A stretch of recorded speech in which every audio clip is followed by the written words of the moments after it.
초등학교 때는 별로 의식을 못했는데 중학생이 되었을 때 중간고사를 본다고 하는 말을 들었습니다. 선생님께. 그리고 나서 중간고사가 다인 줄 알았더니 기말이 되니까 또 기말고사가 있습니다.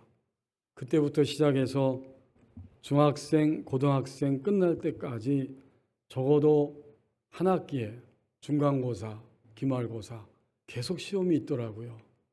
참 피곤한 시간이었습니다. 대학에 가면 시험이 없을까? 대학교에 입학했더니, 대학원에 입학했더니 약간 유형은 다르지만 시험이 있고 레포트가 있고 가지각색의 과제물이, 논문을 요구하는 과제물들이 수없이 쏟아지게 됩니다. 이제 공부를 다 끝내고 정상적인 과정을 끝내고 목회자가 되었지만 바깥에 나와 보니까 바깥에는 더더욱 시험들 일이 많이 있습니다. 그렇지 않습니까? 사람을 만나는 것, 결혼 대상자를 선택하는 것부터 시작해서 직장을 가야 하는 것, 직장에서 생활하는 것, 그리고 교회 안에 들어왔더니 교회를 섬기게 될 때, 전임사역자로 교회 안에 들어왔을 때 이곳에는 시험이 없는가? 없지 않을까? 이런 생각을 거의 하지 않았지만 역시 들어와 보니까 교회 안에도 사람들이 모여 있는 곳에는 온갖 시험들이 넘쳐나고 있음을 발견하고 실감하게 되었습니다. 그러고 보면 일반적인 의미의 시험이 있지만 하나님을 믿고 난 다음에도 오늘 야고보 사도의 입을 통해서 우리에게 증언해 주고 있는 것처럼 시험이 없는 신앙인의 삶은 없습니다. 이것을 오늘 1절에서 2절 상반절까지의 말씀을 통해서 우리에게 그대로 보여주고 있습니다. 이 사실을 일찍이 깨달았던 야고보 사도는 누구이냐면 예수님의 혈육이고 동생인데 그가 주님을 예수 그리스도 구원의 주님으로 고백하고 알게 되면서 주님의 손에 의해서 이제는 교회를 섬기는 사도적 사명을 가지고 하나님 나라를 위해 전진하고 있었는데 로마 정부에 의해서 박해가 가해지고 그는 마침내 순교하는 일까지 당하게 되는데 그가 살아있을 동안에 자신이 섬기는 교회 공동체를 향해서 이 야고보 서신을 써서 선포하며 그들을 어떠하든지 시험이 있지만 시험 때문에 좌절하거나 좌절하다가 실망하고 실망하다가 쓰러져서 교회 바깥으로 주님 품 바깥으로 뛰쳐나가지 않도록 붙들어 주어야 할 사명이 그 안에 있기 때문에 그는 성령의 감동으로 이 야고보 서신을 기록하게 되었습니다. 1절에서 그는 시험이 있지만 시험을 이기는 중이고 마침내 시험을 이기게 되었기 때문에 그들을 향해서 교회 공동체를 향해서 이 서신을 쓰면서 시험에 들었지만 시험을 이기고 있고 앞으로도 이기고 또 주님 안에서 이길 거라고 하는 자신의 정체성을 분명하게 드러내면서 이렇게 자기를 소개하고 있습니다.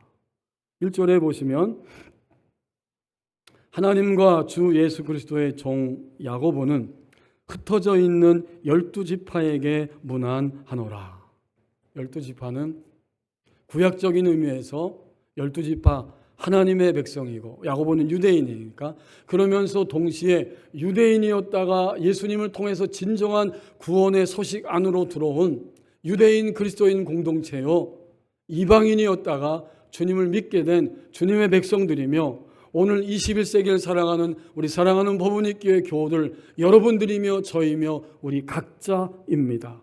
우리에게 오늘 하나님이 야고보 사도의 입을 통해서 말씀해 주기를 원하십니다. 그는 자기의 정체성을 놀랍도록 단순하고 분명하게 한 단어로 표현하고 있습니다.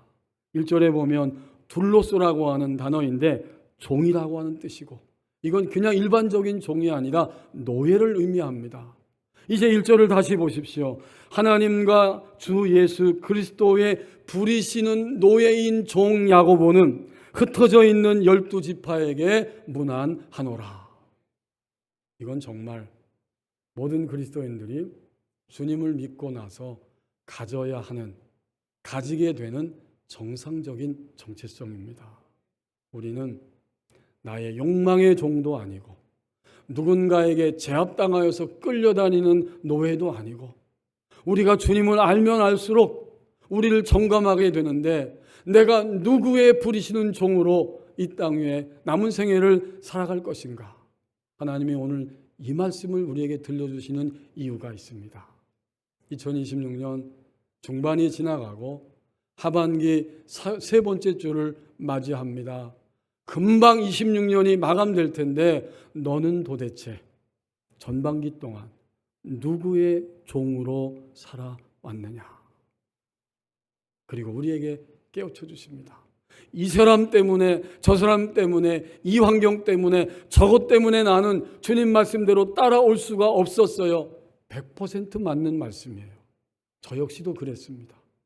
그런데 주님은 다시 일깨워 주시잖아요.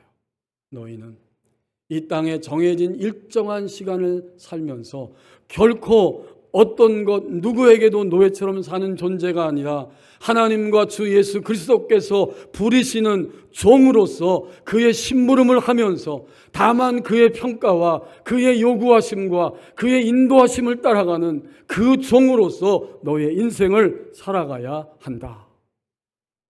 이런 의미가 여기에 담겨 있습니다. 어떠세요, 성도 여러분? 이 정도 1절에서 자기의 정체성을 표현했다면 시험을 분명히 이겼을 것이라고, 이기고 있을 것이라고 우리는 깨달을 수 있습니다. 그는 이긴 자였고 앞으로도 이길 가능성이 거의 확실하기 때문에 하나님이 야고보라고 하는 하나님이 부리시는 종을 통해서 모든 성도들을 향해 시험의 문제에 대해서 이 시간에도 우리에게 들려주기를 원하십니다.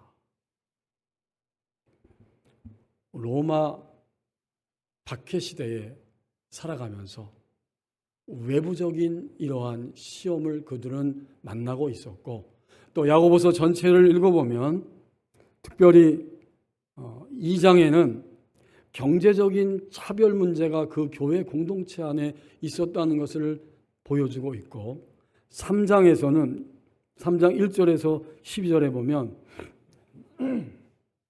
그리스도인들이 서로 비방하며 포악한 말로, 고약한 말로 서로를 물어뜯고 있는 그런 내적인 고통들을 이 야고보 서신이 보여주고 있습니다. 안팎으로 그들은 시험을 만나고 있었던 것입니다. 2절 말씀이죠. 내 형제들아, 너희가 여러 가지 시험을 당하거든. 바로 1절에서 2절 상반절까지의 내용입니다. 시험이 없는 신앙인의 삶은 없다는 것을 이 전반부에서 말씀해 주고 있어요. 한두 가지가 아닙니다. 여러 가지 시험을 만나게 된다라고 이야기해 주고 있습니다. 2절 상반절에 나오는 이 시험이라는 단어는 두 가지 의미가 다 포함된 거예요. 하나는 바로 시련이라고 하는 뜻입니다. 시련이에요. 외부적으로 가해지는 압박, 고난, 시련이죠. 그리고 그러한 시련이 있는가 하면 또 하나의 의미는 유혹입니다. 나의 내면 안에서 일어나는 끊임없는 생각들, 감정들, 느낌들, 이게 다 주님의 절대적 말씀이 있지만 이것과 관계없이 우리 안에서 끊임없이 일어나고 있기 때문에 이것은 바로 유혹이에요. 그래서 이 시험이라는 단어 속에는 두 가지 의미가 다 담겨져 있고 맥락 속에서 그것이 무슨 뜻인가를 파악할 수 있게 하십니다. 그래서 오늘 이 본문의 맥락에서는 우선 내적으로 일어나는 유혹이 아닌 외적으로 가해지는 어려움을 의미하는 시련으로 쓰여졌습니다. 우리나라는 아직까지는 어떤 종교를 선택하든 내가 어떤 신앙을 가지고 살아가든 어떤 제지를 받지 않고 박해도 없어요. 전혀 그런 것은 상상할 수 없습니다. 우리나라가 이 정도 된 게 참 감사한 거죠. 하지만 우리는 우리의 생활 속에서 끊임없이 절박하게 시련을 느끼고 있습니다. 여러분, 한 주간 동안, 지난 이 7개월 반 정도 살아오는 동안 아직까지 우리를 압박하는 외부적인 원인 때문에 내가 압박을 당하는 이러한 시련들이 있지 않습니까? 제 안에도 있습니다. 우리 교우들의 삶과 내면 안에도 그런 시련들이 틀림없이 있을 것입니다. 개인과 가정에 찾아오는 환경적인 어려움들이 있습니다. 이 야고보 서신을 받는 공동체 안에도 분명히 경제적인 결핍과 또 직장을 구해야 하는 이러한 일들과 더 나아가서 사람들과의 관계성 안에서 부딪히는 고통들이 있었던 것입니다. 그것이 다 우선 외부적으로 밀려오는 환경과 조건 때문에 오는 시련들이었다는 사실을 우리는 확인하게 됩니다.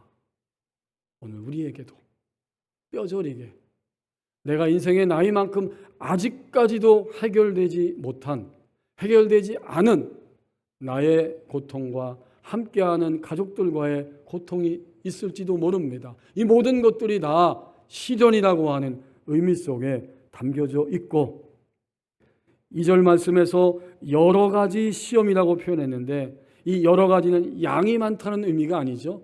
무슨 뜻이겠습니까? 여러 종류. 시험의 종류가 다양하다는 거예요. 가지가지의 시련들이 야고보 서신을 받는 공동체 안에, 그리고 하나님을 믿고 나서 사는 우리 그리스도인의 삶 속에도 끊임없이 일어나고 있습니다. 자, 그런데 중요한 것이 있어요. 만약 시련이 멈춰지지 않고 계속 오랫동안 지속된다면 어느 사이에 시련은 유혹으로 탈바꿈합니다. 시련이 계속되다 보니까 하나님의 절대적인 말씀이 상대화되기 시작합니다. 내 안에서 그러한 생각과 판단들이 끊임없이 솟아나기 시작합니다. 하나님의 말씀은 말씀이고 내게 주어진 환경은 환경이기 때문에 이런 불가능한 것을 생각하고 따라간다는 것은 너무나 어리석은 것이야. 이때 우리는 말씀을 상대화시켜버리는 유혹에 넘어지고 있는 중입니다. 최근에 유혹에 넘어진 일은 없으셨습니까? 어떤 사람 때문에 유혹에 넘어질 수 있었습니다. 또 우리를 둘러싸고 있는 이러한 환경 속에서 길이 보이지 않기 때문에 우리는 유혹에 넘어진 일이 있습니다. 처음에는 시련이었지만 이제는 하나님의 말씀대로 해도 소용이 없다는 내면의 유혹이 우리를 흔들어 놓기 시작합니다. 이 정도, 이 한 가지, 이번 한 번만 그냥 넘어가 버리고 말자, 이런 생각이 찾아오고 이것을 괜찮다고 합리화시키고 그 다음엔 점점 그러한 유혹의 바람에 휩쓸리면서 우리의 인생이 진행되고 있지는 않았습니까? 결국 예수님이 좋은 분인 것은 알겠지만 내가 원하는 것을 성취시켜 주시는 분은 될 수 없다. 이것이 누굴까요? 3년 동안 예수님 곁에 있었던 가룟 유다의 마지막 선택이었습니다. 그는 주님을 따라왔지만 자신의 생각과 욕망이 성취되지 않을 것을 예상하면서 마침내 예수님을 팔아넘기는 결단으로 나가게 됩니다.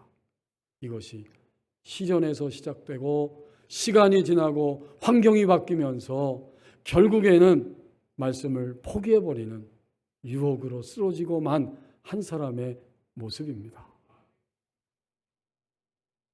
나는 오늘 시련 속에 있습니까? 아니면 유혹의 숲을 지금 헤매며 방황하면서 걸어가고 있는 것은 아닙니까? 이렇게 시련이 지속되면 어느 순간에는 유혹의 자리를 향해 달려가면서 전적으로 주님을 신뢰하고 전적으로 주님을 따라가려는 우리의 의지마저 꺾여버리는 이런 일들이 일어나게 됩니다.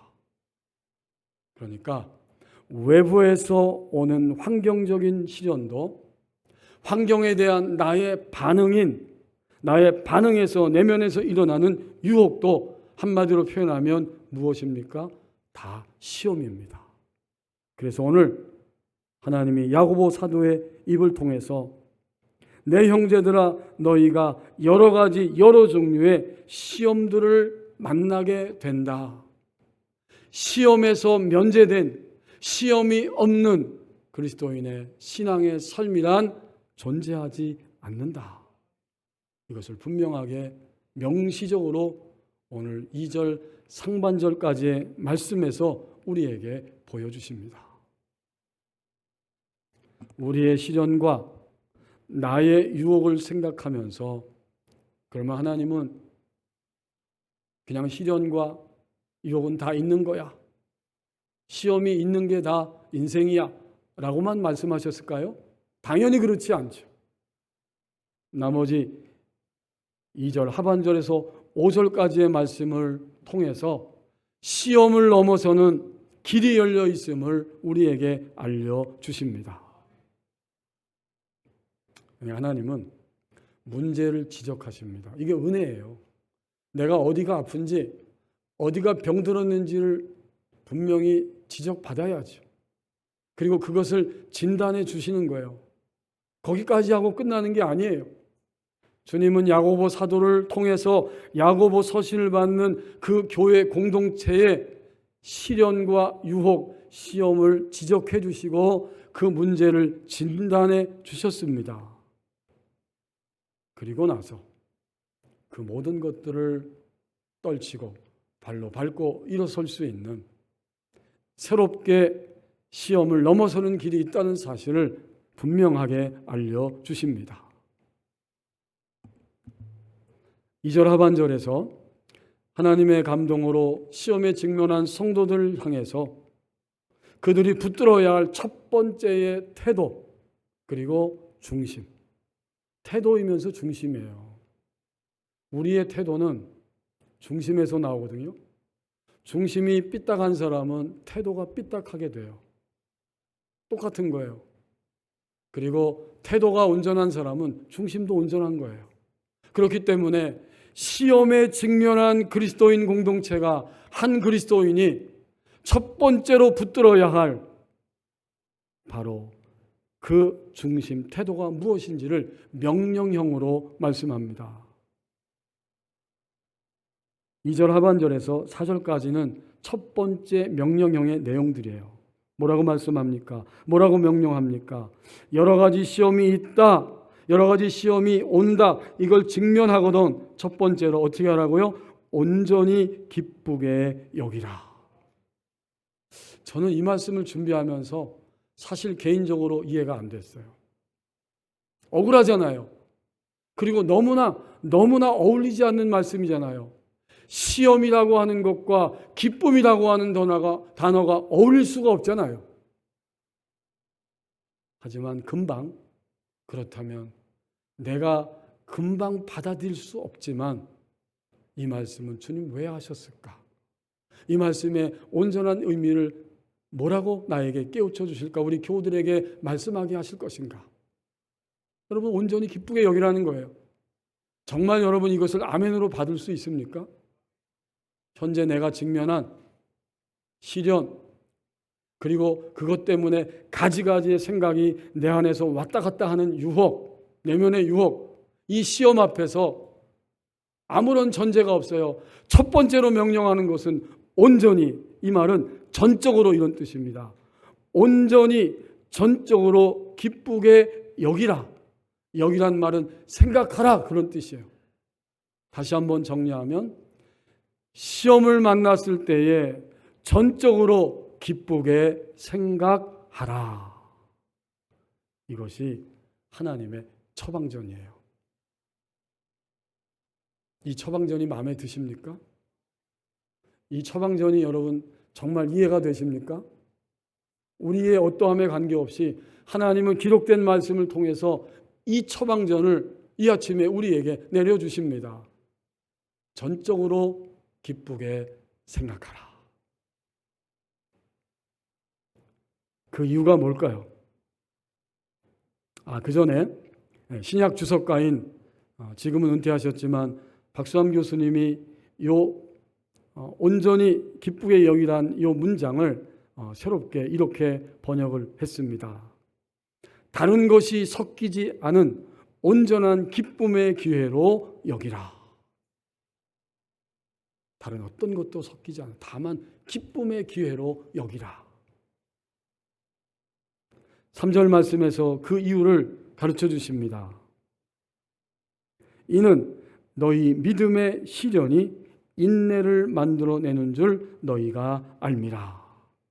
여기 시험을 시련이라고 다시 한번 반복적으로 표현해주고 있죠. 믿음의 시련, 믿는 것 때문에 나의 삶 가운데 나의 내면 안에 오는 모든 이러한 시험, 시련들 앞에서 어떤 일이 일어나는가 보았더니 이 우리의 믿음을, 나의 믿음을 시험이라고 하는 불 속에 집어넣고 모든 불순물들을 제거하는 일이 일어나고 있기 때문에, 일어나는 중이기 때문에 그것이 제거되고 나면 순수한 믿음의 모습만 남아있게 될 것이기 때문에 전적으로 기쁘게 생각하라. 이는 너희의 믿음의 시련이 너희의 믿음이 용광로 속에 들어갔을 때에 인내를 만들어내는 줄을 너희가 알미라. 인내를 만들어낸다는 거예요. 그래서 결국 어떻게 될까요? 인내가 만들어지면서 하나님이 움직이라고 하는 때, 그리고 하나님이 움직이라고 말씀하시는 방향으로 움직이는 사람이 점점 되어갈 수 있습니다.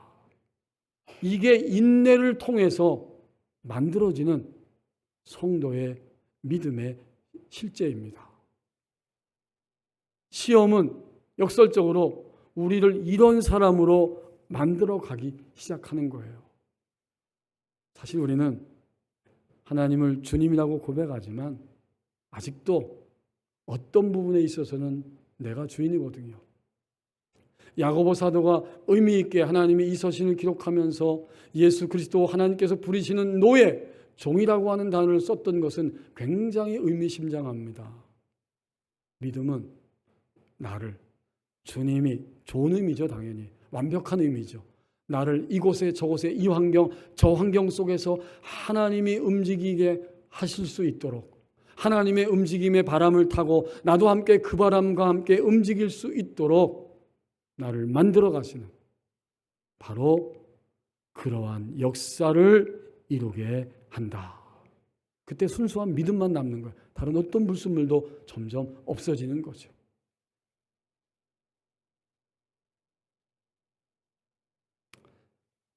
결국 믿음의 시련이 인내를 만들어낸다고 할 때, 여러분 이 단어를 보니까 인내는 단지 고통당함만이 아니라 버텨냄이란 뜻이에요.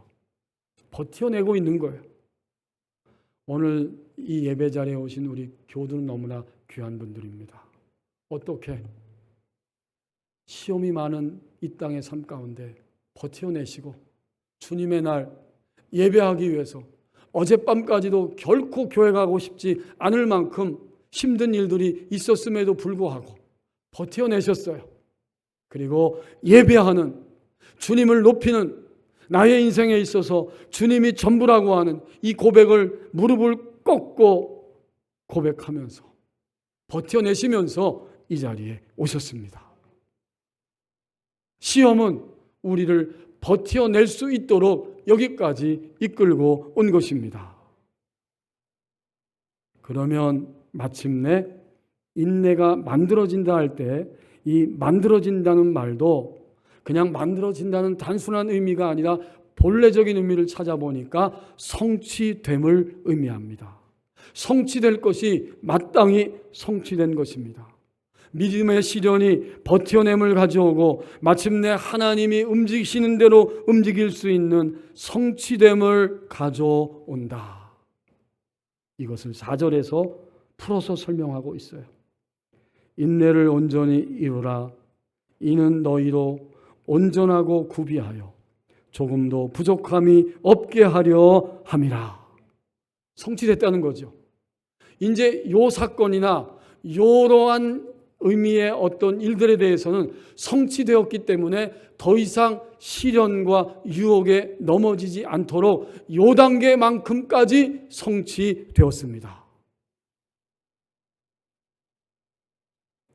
시기가 많은 사람이 시험을 통해서 시기를 던져버리는 자리까지 성취되었다는 것이죠. 정욕에 흔들리는 사람이 시련을 통해서 유혹을 통해서 마침내 그 모든 것들을 넘어서면서 성취되었습니다. 이런 의미를 다 담고 있는 거예요. 두려움 때문에 끊임없이 흔들리고 있었던 사람이 마침내 시련과 이러한 유혹을 넘어서면서 성취되었습니다. 버틴 거지요. 인내를 통해 조금도 부족함이 없는 성취됨의 자리에 올라섰습니다.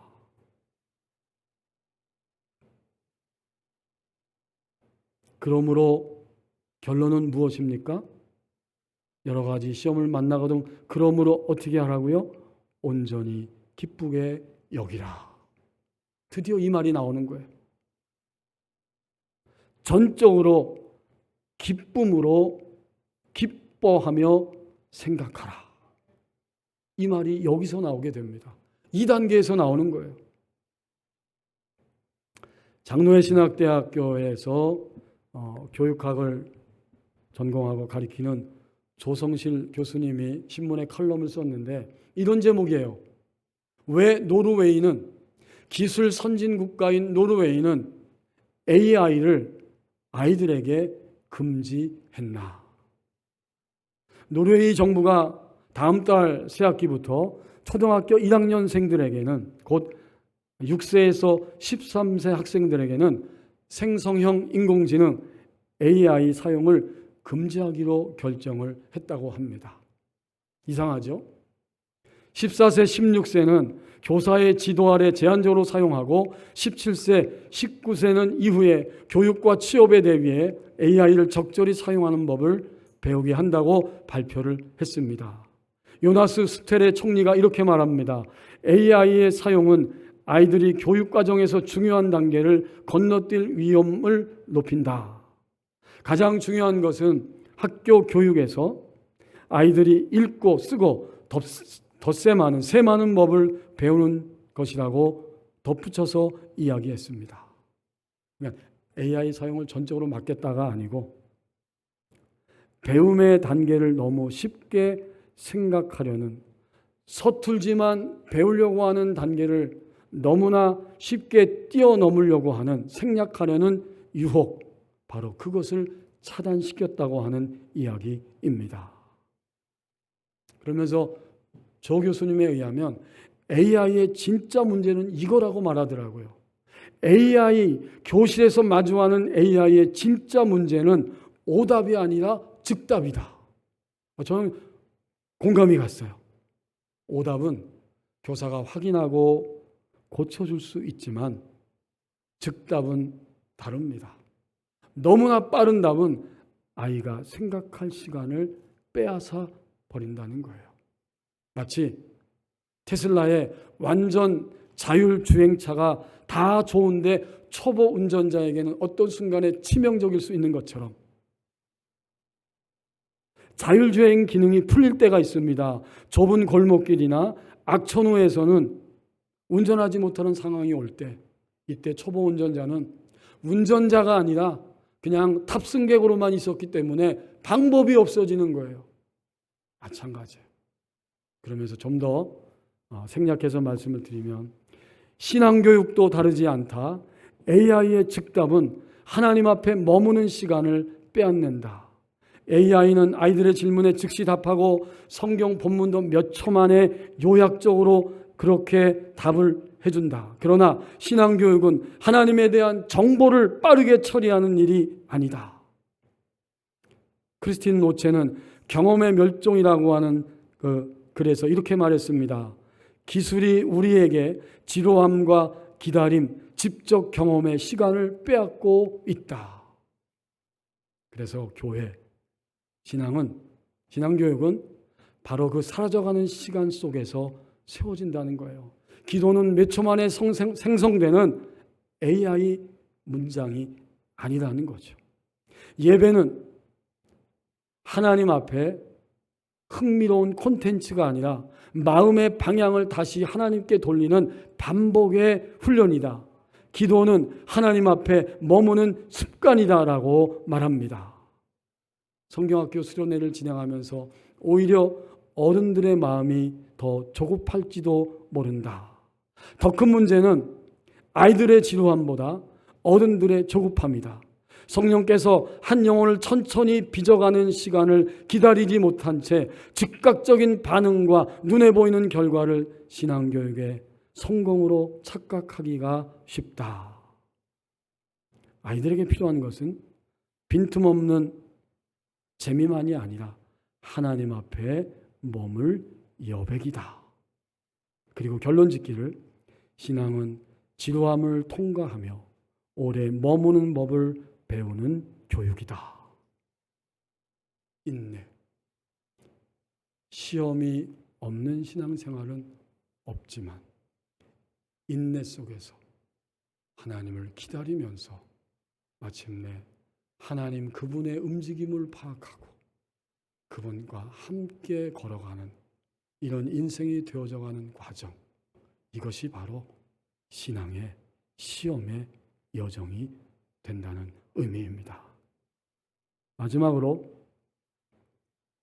시험을 넘어서는 길 또 한 가지를 5절에서 말씀하고 있죠. 5절에 보시면 누구든지 너희 중에 지혜가 부족하거든 모든 사람에게 후히 주시고 꾸짖지 아니하시는 하나님께 구하라. 그리하면 주시리라. 여러분 5절 말씀은 너 시험 당했어? 기도해. 이 말만이 아니에요. 뭐라고 구체적으로 말합니까? 하나님께 뭘 구하라고요? 지혜를 구하라. 이게 다른 거예요. 기도는 우리가 늘 해야 할 것이고 특별히 시련과 유혹, 시험의 때에 하나님께 지혜를 구하라. 이게 얼마나 놀라운 처방전입니까? 이제 오늘부터 우리는 무조건 시련과 유혹이 오면, 시험이 오면 하나님께 지혜를 구하면 되는 것입니다. 이것을 분명하게 우리에게 보여줍니다. 여기서 지혜는 소피아라고 하는 단어인데 철학적 지혜, 그것을 의미하지 않죠. 당연히 하나님 말씀이기 때문에 본문에서 이 소피아 지혜는 문자적으로 정의하면 도덕적인 의미에서 실생활의 경건성입니다. 그리스도인이 하나님이 기뻐 받으실 만한 태도와 삶이 있을 때 경건하다고 하는데 그것은 도덕적으로 나타나고 실천적인 실제적인 도덕적 경건성이 나타나는 거, 이게 바로 지혜라는 거죠. 근데 이것을 좀 더 쉽게 풀어서 이렇게 설명합니다. 지혜를 구하라고 하는 것은 결국 무엇이냐면 하나님의 입장에서 사물을 보는 능력이 바로 지혜입니다. 이 소피아 단어가 그런 뜻이에요. 하나님의 입장에서 사물을 보는 능력. 이 지혜를 구하라는 거예요. 그러고 보면 수많은 경우에 우리는 하나님의 입장에서 사물을 보는 능력을 구하지 않고 살아왔어요. 하나님 이렇게 해주세요. 하나님 저렇게 해주세요. 당연히 이 기도는 필요하고요. 우리가 늘 기도해야 돼요. 이렇게 해주세요. 저렇게 해주세요. 하지만 시험의 때에 하나님의 입장에서 요 시험을 보는 능력, 여러분 하나님의 입장이 가장 완벽하지 않겠어요? 근데 우리의 시험은 이거예요. 하나님의 입장에서 결코 볼 수 없어요. 이게 우리의 시험거리예요. 하나님의 입장에서 본다면 그때는 안심하고 주님의 인도를 믿고 신뢰하고 따라가면 되는데 그게 안 돼요. 오늘 자녀들을 생각하실 때 시험에 드십니까? 남편을 생각할 때, 아내를 생각할 때, 이 사람 저 사람 생각할 때 시험에 드십니까? 여러분, 다른 사람에게 먼저 우리가 그 사람을 떠올릴 필요가 없어요. 내게 온 시험입니다. 누구 때문에 온 것이 아니라 내게 그냥 온 시험이에요. 모든 것이. 그럴 때 우리는 하나님께 지혜를 구하라. 하나님의 관점에서 이것을, 이 사물을, 이 사건을 보는 능력을 주옵소서. 이것은 모든 그리스도인들이 앞으로 하나님 허락하시는 남은 지상생애를 살아가는 동안 하나님 앞에 마땅히 드려야 하는 그리스도인의 기도가 되어야 합니다. 그때 하나님은 어떤 분이에요? 본문에 말하는 것처럼 후히 주시고, 이 말은 단순히 주시기만 하시고 그런 뜻이에요. 후히 주시고. 구하니까, 하나님의 입장에서 사물을 보는 능력을 구하니까 하나님이 얼마나 기쁘시겠어요. 그러니까 단순히 주시기만 하는 거예요. 계속 주시는 거예요.